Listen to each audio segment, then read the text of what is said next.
Welcome to In the Trenches, where entrepreneurs, artists, writers, designers, inventors, warriors, and leaders share their stories of doing the hard, creative work that impacts all of our lives. Let the journey inspire you to do something worthwhile, build something bold, and create your life's work. And now, your host, Tom Morkis. Hey everyone, welcome back to another broadcast of In the Trenches. I'm excited to have on the call today Amy Porterfield, who is the creator of the Online Marketing Made Easy podcast and the creator of numerous courses on digital marketing, list growth, and online business development. Today's conversation is focused around her transition from somebody who was full-time social media consultant and essentially service provider to a full-time online digital product and digital course business, somebody who does info products for a living, which if you're not familiar, of course, there's a very big difference. Digital products, info products, it's a completely different business model. And I know there's a lot of people in this audience who are interested in going that route, but who are in that space right now where they're freelancing or they're consulting, or maybe they have a full-time job. And so the idea of cutting off one source of revenue to go full-time into digital products is a little scary. So Amy gives us some really great insights today, including some of the things she would have doubled down on if she were to go back in time and redo it, as well as some of the things she would have totally cut from her process and that transition to doing digital products full-time. I also asked her some questions about what she's focused on in the future, what's coming up, what does she see as the key things that she's going to have to do to grow her business and how she's implementing them. So we get some great insights into both how she got to where she is and what she's doing now to grow her multi-million dollar empire into a multi-million dollar digital product empire. So definitely take out a pen and paper and take some notes on this one. Let's get to it. So Amy, the way I like to kick this off is by learning a little bit about how you actually got started down this path to what you're doing today, especially in the online space. It's a challenging path, I know, for a lot. You've done a remarkable job of becoming one of the more prolific names and writers and content creators out there in the world of marketing and online business. So how'd you even get into this? How'd you start down this path? Well, I have to say that I never thought I would be an entrepreneur. It's not that I thought that this wasn't the road to take. It's just that it never even entered my mind. So I started my marketing career with Harley-Davidson motorcycles.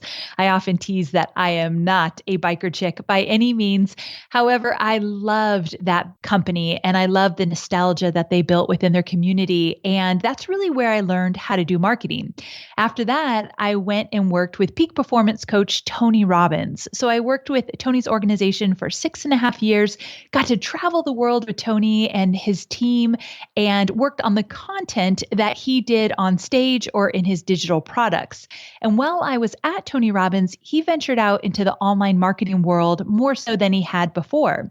And so he had this one meeting where he brought in a bunch of online marketers in our community and beyond. So in San Diego and beyond. And I was brought in to take notes. I mean, how humbling can that be? I wasn't even invited to the main table. I was at a side table and I was there to take notes. And Tony went around and said, "Tell me about your online business." And it was a group of all men, and each of them talked about their business and about the products they created and the content they created, but they all touched on their lifestyle, the freedom they had, the ability to call the shots, the fact that they were their own boss. And my ears perked up in that moment. And I thought, I don't know who these guys are or what they're doing, but I've got to have a piece of that. So for about the next year, I stayed at Tony Robbins. I asked to move into the marketing department. I got to work on the online launches that we were creating with the help of these big gurus that came to that meeting. And then from there, I finally got the courage to take that leap and start my own online marketing business. It looked a lot different than it does now, but I started to do social media consulting for small businesses. Now I create online training programs for entrepreneurs growing their business around list building, creating their own digital courses, and marketing them with webinars. But in the early days, my business looked very different. Can you tell me a little bit about that transition actually between the two? Because I know a lot of people probably look at you and they see, the version, 3.0 or 4.0, right? That you are now, but forget kind of maybe where you started, or anybody for that matter. And I know with what you said about doing the social media, that transition from that to actually doing more course creation, more education. I mean, I know you were always education focused, but with more course creation, content focused products. Tell me a little bit about that transition, why you made that transition, and kind of the ups or downs that you went through doing that. Yeah, great question, because I think more people need to hear that when you start out, likely what you're creating right now is going to look dramatically different than it will in a few years, which should give you a little wiggle room and grace to make those mistakes and know that it's not all set in stone. I didn't know that at the time, but I wish I did. So when I first started out with social media consulting, I wanted to create online training programs. Being in the Tony Robbins world, I got to work on the content in his digital products. So that was something that I really wanted to do on my own. But I didn't know how to do it as an entrepreneur. I was so green in the space that I gravitated toward what I knew, and I needed to make money. I didn't quit Robbins with a big bank of money that I could just kind of float around a little figuring it out. I had to make money. And so I did what I knew best, and I knew social media well. And so that's what I would do. And I did it for other people because I didn't have anything that I knew I could create yet. So here's what happened. For about 2 years, I did social media for other people, and I hated it. I didn't like being a service-based business. I didn't like working with people one-on-one, doing their social media. It's a very personal thing. It's hard to get behind the scenes of a company and be their voice in that way. And it just wasn't right for me. But I did it well, and I did it for a while because it paid the bills. And finally I said, I have created a business I do not like at all. Like, I had left a big cushy job at Tony Robbins, started my own business, and hated what I created. And I was working more hours those first 2 years than I was back in my corporate job, which I thought I was working my life away at that time. And so what happened was I felt the pain enough. I was actually not happy with what I had created that I told myself no more. And something I learned at Robbins, I had to burn the boats and not look back. I just had to go for it. So what I decided to do is I decided I'm going to fire all of my clients. I mean, not really, but that's kind of how it felt. I let go of all of my clients and I started working on my online training programs. I will say that that's the year I went into debt, which that's a scary thing for me and most people. But I had to go after what I knew. I had had enough footing that I knew how to navigate the online world now. I just wasn't making money yet doing what I love. So that's what I had to do. I just had to say, I'm going to storm the island. I'm going to burn the boats, not look back. I'm creating online training programs. I'm not taking another client. And to this day, I haven't taken another client. I don't have any consulting or coaching clients. I just make money selling my online training programs. But it was very scary. Exactly. It does sound scary. I think it probably is intimidating to a lot of people, or people who haven't maybe tried it out yet. Maybe they don't know what they're in for yet, because having worked on a lot of these kind of projects with a lot of different people who've made that transition or gone the digital product route, there's nothing easy about that either. No. It's a unique business model. It's challenging. And yeah, there's definitely a lot of scale to it, but it is absolutely challenging. So when you made that decision, I'm just curious, like I love it. What occurred after that? You made the decision, you kind of planted your flag or burn the ship. I love that term. And then you went forward with it. What were like the things that you actively did to make that shift? Let me give you some context for this question. What I'm getting at is that I wonder if a lot of people would half step that Yes. process and Yes. not quite fully move forward, because it's like, well, I can't quite give up all this income I'm earning as a service provider. So like, what were your actual steps that you did to get to that point where you're at now? I am so glad you asked this question because there was some overlap. So, probably about a year and a half into consulting, I knew I didn't love it. So, I started to work on my first online training program while still taking clients and bringing in money. So what that meant was I outlined my online course. I put together all my slide decks to teach. I was teaching social media, but inside of an online course. I recorded all of my videos and I started blogging more regularly. And I started to work on a podcast that wasn't live yet, but it was something in the back of my mind because I knew the importance of creating consistent, original weekly content. That's how I was going to get my name out there. That's how I was going to be known more and make a bigger impact. So I started to create content more consistently. Before, it might have been a blog post here, a blog post there, maybe once a month. Now it started to become every single week. week, I started to focus on growing my email list. While I was still taking clients, I knew I had to grow my email list. It started out really slow for a while till I figured it out, but that was another thing I started to focus on. And then at nights or in the mornings, I would work on this course. Now, when I finally did discontinue all of my clients and launched my first course, it was a huge failure. I actually launched to crickets. I thought that I had like 600 people on my email list. I thought I was doing good. I wasn't, and no one really wanted to buy my product. But at that point, I thought, oh no, like I have to make this work. So I partnered with somebody. We came up with another product that did well. And then my next one did even better. So it was just like stacking on the experiences till it finally worked. But that's when I went into debt because my launch was a huge failure in the beginning. And I probably should have kept the clients a little bit longer.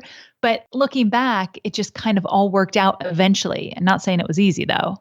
As you look back, is there anything that you say like, I would double down on like this thing, and then I would, if you had Good to choose one thing question. you would double Yeah. down on, like what would that be? And if there's one thing you had to totally just cut, what would that be? I would have started list building the day I left Tony Robbins. I wish it was always a priority. It wasn't a priority for a good 1.5 to 2 years in my business. Having a list, I always say the energy of your business is directly tied to the strength of your email list. And having an online business, you kind of don't have a business online if you don't have an email list these days.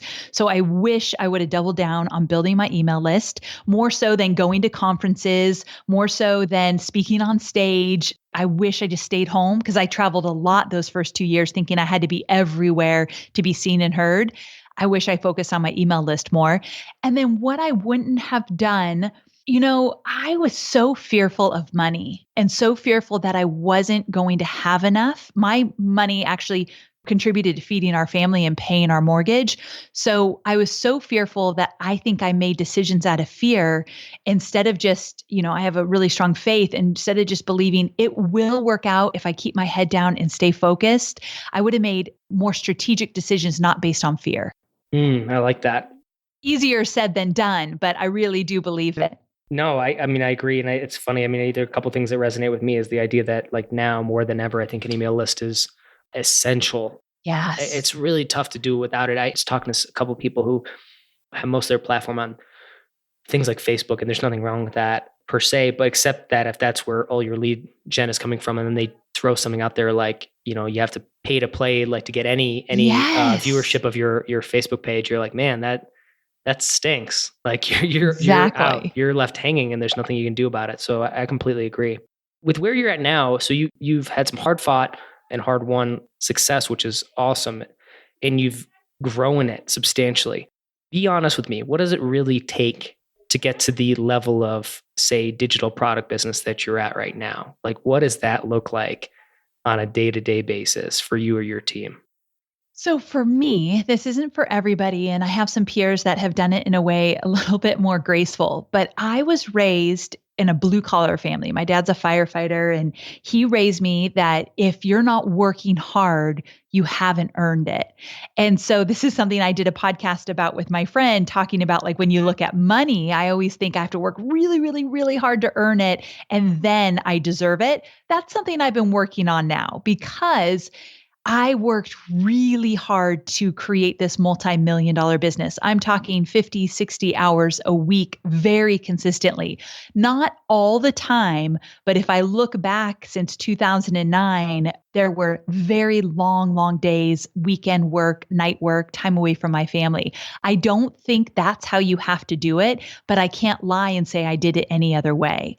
Now, looking back, I teach my students that you don't have to work every night and every weekend. What you do need to do is be really strategic, have processes in place, and not be afraid to have a small but mighty team, meaning you've got to hire people. I wish I hired people sooner than I did because I thought I needed to do it all myself. Looking back, I wore a badge of honor that hard work got me here. I've earned it, and I'm doing it all myself. There's no badge of honor in either one of those things, I don't think. I think I could have worked smarter, but less. And I think I also could have built my team a little faster. Now, I say all that and I'm very proud of what I've created, but it took time away from my family. And it took I had reached burnout probably by 2012. So 3 years in, I was done. I had to change a lot of how I worked in order to keep going. And I did. So this is stuff you kind of learn along the way.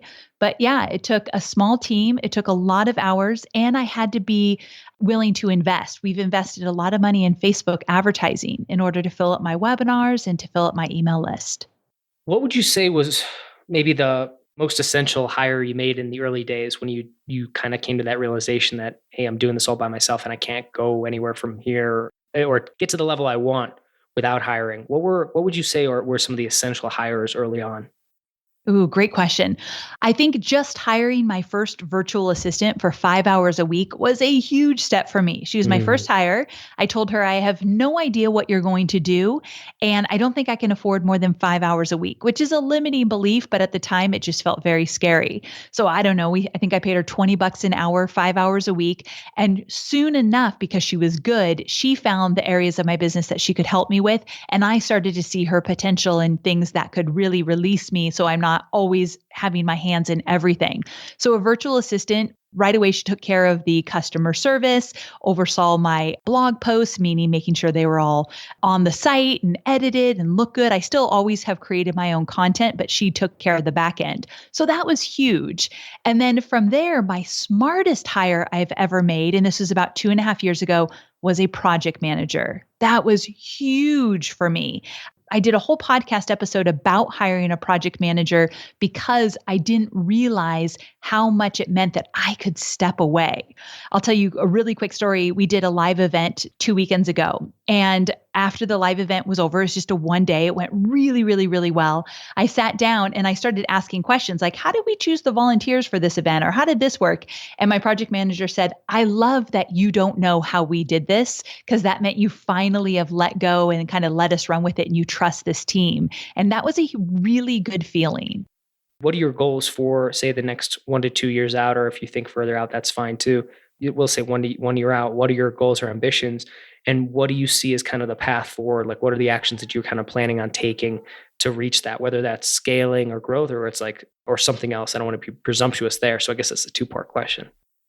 So, with us, one of the things that I want to do is create more online training programs, but not burn out myself or my team in doing so. Like I mentioned, I've always from the get go created 100% of my content, whether it be for an online training course, a podcast, social media, whatever it might be. I create the content and I've become a chokehold. We can't get it out fast enough. And so I only have, not only, I should be very happy with this, but I have 3 online training programs. But there's so many other topics I want to teach about. So this is specifically what we're doing. Number one, we're hiring a content coordinator, someone to be my sidekick in creating content. I'll always have a pulse on it. I'll always come up with the ideas, but I don't necessarily have to do it alone. So that's number one hire we're making literally right now. Number two, we're actually hiring locally. That's something that I've changed. I've always had a virtual team up until I hired my project manager. I live in Carlsbad, right outside of San Diego. It's been amazing being able to be together in the same room, working on big strategies and ideas. So I'm going to do that with my content coordinator. So we're hiring locally. The third thing is we're creating live workshops. Instead of pre-recording all of my courses, which I've done since 2009, we're actually going to sell the course and then deliver it live, let's say over a period of 6 weeks. So if there's 6 modules, I'll do 1 module live training every week for the next 6 weeks. That way I can get it out faster and then I can pre-record it after I've maybe tweaked some things, got some feedback, worked on it. So that live workshop aspect is something I'm really excited about pre-selling before I pre-record. I love it. Do you think that those are kind of the essential ways people need to kind of move forward to produce like the results in this space? And I ask that again, some of the things that are in the back of my mind is how competitive the landscape is getting. So you have a nice leg up on the competition in that regard. And I'm not even saying like competition, but just leg up in terms of having the positioning that you've worked for, having the brand. But in terms of like creating content this way, like slightly different than you've done it before, or rolling things out like this new way, like do you think these are essentially kind of prerequisites for succeeding in a space that's getting more and more, I guess, we'll say It's pretty saturated? congested. Yeah, I was gonna say it's congested, saturated, yes. So I don't think it's the only way, but I do think it's a smart strategy. I tell all my students who are coming out with their first online training program to do a live workshop because the feedback you get, it's almost like you can tweak things in the moment as people are giving you feedback every single week. It allows you a little bit more flexibility. And I think what's working really well right now, especially in a saturated market, is if you are showing up live, whether it means live video, live in a Facebook group to answer questions, live on your workshops. They get a chance to connect with you in real time. That is something that is rare. That's something that most people don't want to do for their businesses. So I do it more so than the average person so that I can actually make an impact in my market different than everybody else.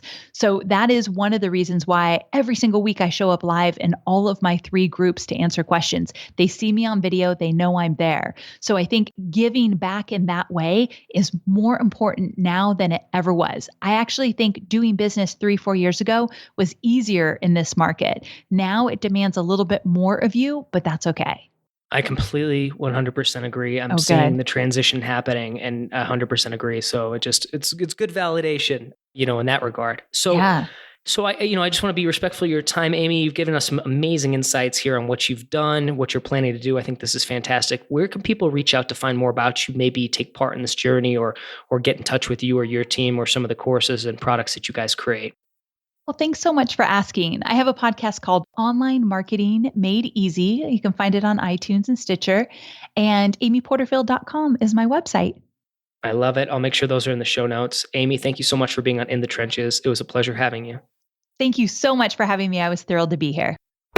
Thank you for listening to In the Trenches. Your creative work doesn't stop here. Join the resistance, the small but growing army of entrepreneurs and artists putting a dent in the world at www.tommorkis.com. Never fight alone. Join the resistance.